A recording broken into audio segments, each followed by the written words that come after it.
باګرام هوایي ډګر ته د چینایانو راتګ په اړه د چین تازه اعلان او د ټرمپ خبرې دروغ ثابت کېدل. جزئیات هم دلته وګورئ او چینل هم سبسکرایب کړئ. د امریکا منتخب ولسمشر ټرمپ د خپل انتخاباتي کمپاینونو پر مهال بار بار ویل چې امریکا له افغانستانه په بیړنۍ او غلطه طریقه ووتله، چې له امله یې د باګرام ستراتیژیک اډه د چینایانو لاس ته ولوېدلې.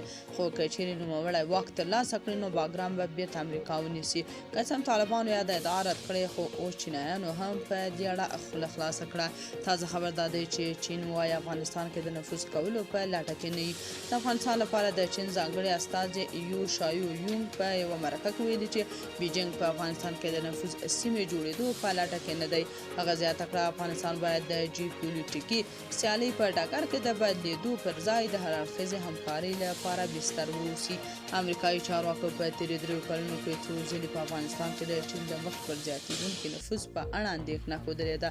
د امریکا ټاکل شوی ولسمشر ډونالډ ټرمپ د ټاکنیز کمپاین پر مهال ویلي و چې له باګرام اډې څخه د امریکایي ځواکونو په وتلو سره چین دغه اډه ولکه کړې ده.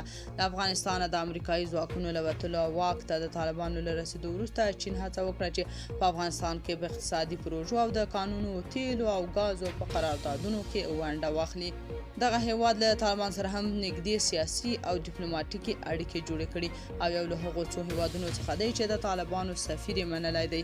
سیاسي شنونکي بیا وایي د ټرمپ راتګ سره به د یوې معاملې په توګه باګرام د امریکا تر کنټرول لاندې راشي. خو طالبان بیا وایي په هیڅ قیمت افغانستان کې د بهرني نظامي حضور ته اجازه نه ورکوي. تاسو په دې اړه څه نظر لرئ؟ کمنټ کې شریک او چینل هم سبسکرایب کړئ.